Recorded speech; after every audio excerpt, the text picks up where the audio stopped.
श्री जितेंद्र राय का मैं हार्दिक स्वागत करती हूँ, जिनके नेतृत्व में ये पूरा कार्यक्रम हम लोग कर रहे हैं। इसके साथ ही मंच पर उपस्थित सभी गणमान्य व्यक्ति, माननीय विधायकगण, माननीय जनप्रतिनिधिगण, यहाँ पर उपस्थित सारण के प्रबुद्ध नागरिकगण, यहाँ पर उपस्थित डीडीसी छपरा जो कि अभी डीएम के चार्ज में भी हैं, यहाँ पर उपस्थित अन्य गणमान्य व्यक्ति, बच्चों और ढेर सारे लोगों को मैं अपना हार्दिक स्वागत करती हूँ। बिहार युवा महोत्सव की सोच यही है कि हमारे युवाओं में बहुत ही प्रतिभा होती है और उस प्रतिभा को निखारने के लिए, उनको एक मौका देने के लिए ये मंच बनाया गया है। इसका मूल उदाहरण है कि सभी जिलों में इस तरह की जिला स्तरीय युवा प्रतियोगिताएं होती हैं, जिसके माध्यम से विभिन्न विधाओं जैसे लोक संगीत हो गया, लोक नृत्य हो गया, शास्त्रीय नृत्य हो गया, सुगम संगीत हो गया, शास्त्रीय नृत्य हुआ, नाटक भी होने चाहिए, उसका भी है, और एलोक्यूशन और ड्रामेटिक्स, इस तरह के भी सब्जेक्ट्स हैं जिनके ऊपर हम लोग अपना कराते हैं। और कोशिश यही रहती है कि इससे छनकर बहुत अच्छे लोग आएँ और वही लोग फिर आगे जाके राज्य का प्रतिनिधित्व करते हैं। अभी कुछ देर पहले सोमा बोल रही थी, एक बिहारी 100 पे भारी। ये कितने लोग मानते हैं? अगर आप ये लोग मानते हैं कि हम बिहारियों में इतना ओजस होता है, इतना तेज होता है, या हम लोगों में इतनी प्रतिभाएं होती हैं कि हम लोग बाकी राज्यों पे या बाकी लोगों के ऊपर भारी पड़ते हैं, तो फिर क्या कारण है कि जब इंडिया लेवल पर, राष्ट्रीय स्तर पर युवा महोत्सव होता है तो उसमें बिहार नहीं जीत रहा है? सोचने का विषय है। अगर प्रतिभाओं की कमी नहीं है, अगर हम लोग इतने उत्कृष्ट हैं कलाकारों में, तो फिर हम लोग राष्ट्रीय स्तर पर जब अन्य राज्यों की टीमें आती हैं तो उनके साथ उनके साथ प्रतियोगिता में भाग लेके अव्वल क्यों नहीं आते हैं, विजेता क्यों नहीं होते हैं? ये मैं इसलिए कह रही हूँ कि सिर्फ इसके कहने से कि हम बिहारी 100 पे भारी बहुत अच्छा नारा है, लोगों में जागरण कर देता है, लेकिन हम बिहारी आत्मचिंतन वाले भी हैं। सारे जितने भी बड़े बड़े राज्य, जितने भी यहाँ से धर्म निकले हैं या चिंतक निकले हैं, उन्होंने आत्मचिंतन के ऊपर भी बहुत किया है।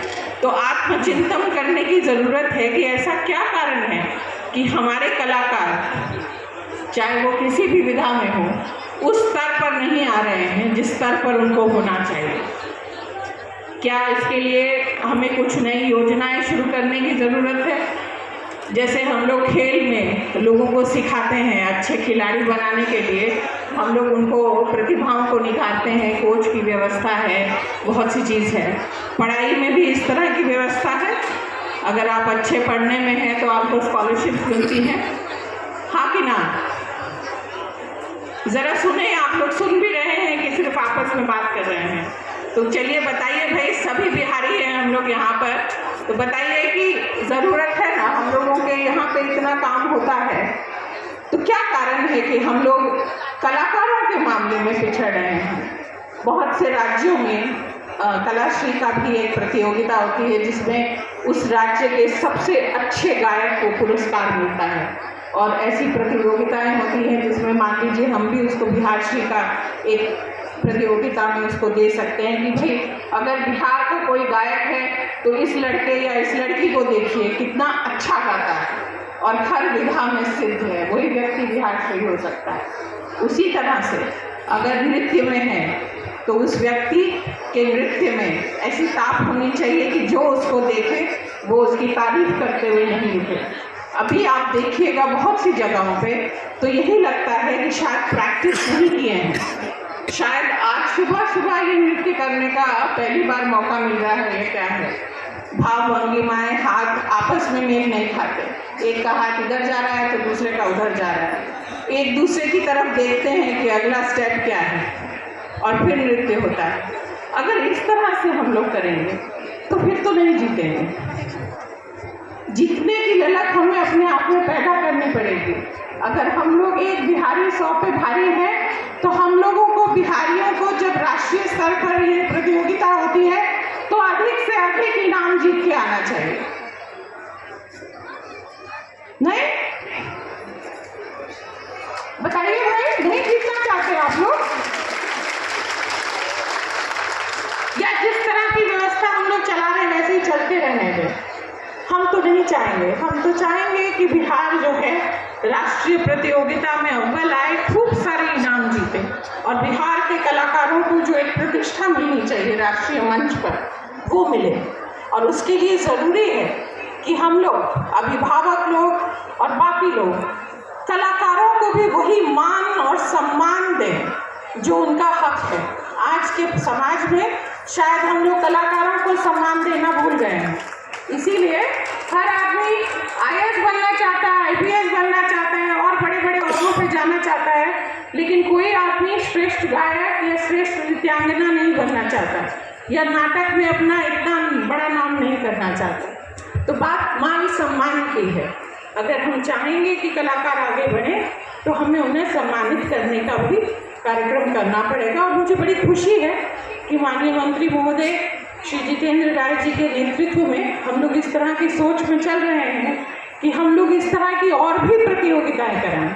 अगर हम लोगों के बाकी प्रतियोगिताओं में जो कॉलेज लेवल की हो या अन्य भी हो, उसमें अगर उस तरह के लोग आते हैं तो हम लोग फिर एक बिहार श्री या बिहार कलाकार के लिए भी प्रतियोगिता कराएं, जिसका लाइव प्रसारण हो। आप भी अपने घर में बैठ के देखें। आज इंडियन आइडल का प्रसारण होता है तो हर घर में वो टीवी चल रही होती है और हर कोई देख रहा होता है कि इंडियन आइडल के मंच पे चाहे जूनियर हो चाहे सीनियर हो, कौन गायक है। और हम लोग सब सोचते हैं कि हाँ, ये तो बहुत अच्छा गा रही है या वो बहुत अच्छा गा रहा है।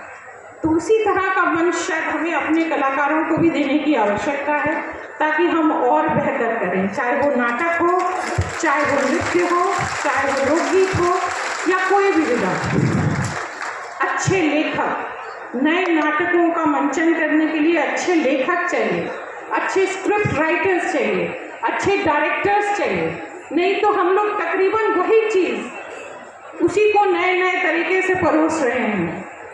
एक ही तरह का खाना खा के, एक ही तरह की सब्जी खा के आप बोर हो जाते हैं। हर दिन नया चाहिए। तो अब ज़रूरत है कि हम लोग अपनी ही प्रतिभाओं को फिर से रीइन्वेंट करें, बेहतर बनाएं। हमें वो प्रतिभाएं हैं और अगर आप में वो प्रतिभा है तो आप भी आगे बढ़िए। कला संस्कृति एवं युवा विभाग आपके साथ है और हम चाहेंगे कि आप आगे बढ़ें। आगे जैसा कि हम लोग सोच रहे हैं, जिला स्तर पर हम लोगों को म्यूज़िक स्कूल्स खोलने हैं ताकि बच्चों को शिक्षा दी जा सके अच्छे गाने और नाचने के लिए। और उसके लिए भी ज़रूरत है कि ऐसे शिक्षक मिलें जो कि अपने रागों को पहचानते हों, राग में माहिर हों। सिर्फ एक राग नहीं, कितने सारे क्लासिकल राग हैं हिंदुस्तान में, उनको गाने में अच्छे हों, उनकी नोटेशंस जानते हों, उनको सिखा सकें।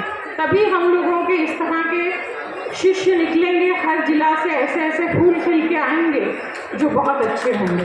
तो मेरी आपसे यही गुजारिश रहेगी कि ये जो 3 दिन है, इसमें जब हम लोग निर्णायक की भूमिका में आए तो ये सोच के निर्णय लीजिएगा कि क्या ये टीम जो भी है दिल्ली जाने लायक है, और अगर दिल्ली जाने लायक नहीं है तो मेरी गुजारिश होगी कि उसको फिर नाहक उसका मन को आगे मत बढ़ाइए।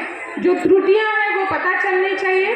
आज वो टीम अव्वल नहीं आएगी, उसको और मेहनत करनी पड़ेगी, लेकिन अगर आज हम उसको सही तरह से सिखाएंगे तो अगले वर्ष वो ज़रूर अव्वल आएगी और राष्ट्रीय स्तर पर अपना नाम करेगी। तो इन्हीं शब्दों से बहुत बहुत शुक्रिया। Thank you.